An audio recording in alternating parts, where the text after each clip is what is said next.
In the stillness of ancient Egypt, where the Nile flowed with the patience of centuries, there stood a city unlike any other, Alexandria.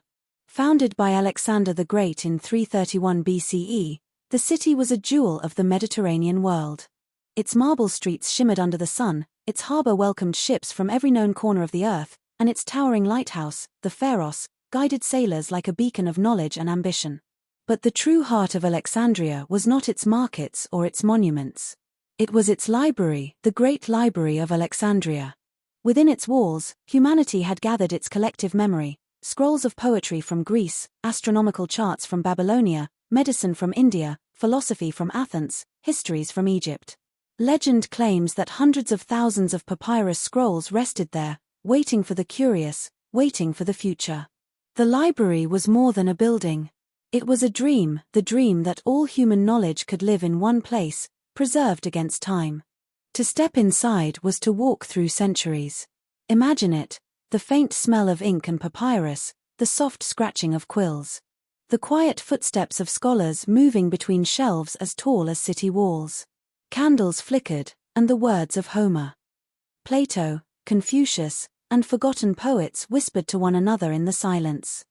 But dreams, no matter how vast, are fragile. And one night, that dream began to die.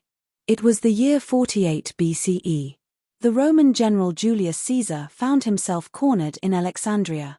He had chased his rival Pompey to Egypt, only to discover the young pharaoh Ptolemy XIII caught in his own civil war with his sister, Cleopatra. Caesar, with only a small force, was trapped between politics and armies in a city that had little patience for foreign invaders. The streets of Alexandria erupted in violence. Roman soldiers clashed with Egyptian forces. Fires broke out near the docks, whether by accident or design remains uncertain. Flames spread quickly, carried by the desert wind. Wooden beams groaned, roofs collapsed, and smoke darkened the Egyptian sky. And then, the fire reached the library. No one can say exactly how much was lost that night. Some historians claim the flames devoured the main library itself, others argue only the storage warehouses by the port burned. But whether it was a portion or the whole, scrolls vanished into ash.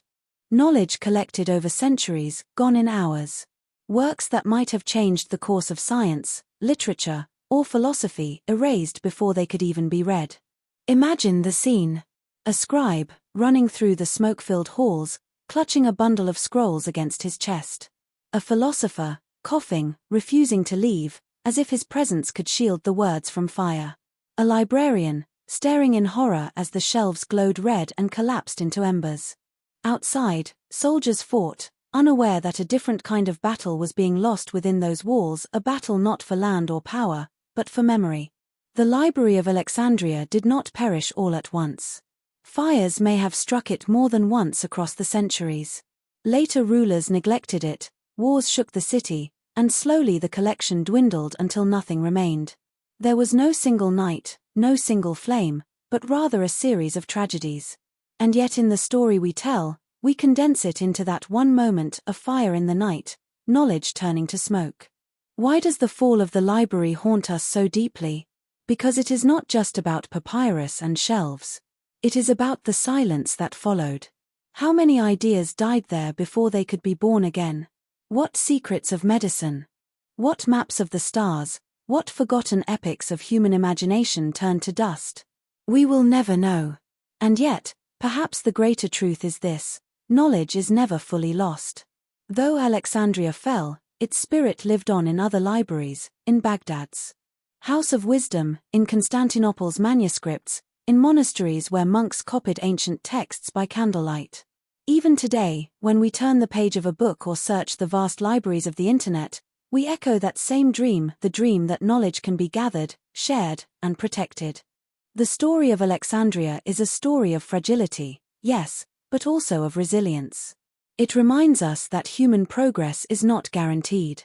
What takes centuries to build can vanish in a night of fire. But it also whispers to us that so long as even one curious mind survives, knowledge will rise again from the ashes. So tonight, as you close your eyes, remember that library. Picture the long rows of shelves, the glimmer of candlelight, the words written in fading ink. Remember the silence of the ashes. But also the voices that endure, carried forward by us, the readers, the dreamers, the guardians of memory. The Library of Alexandria may have burned, but the flame of curiosity never died. And perhaps that is the truest story of all.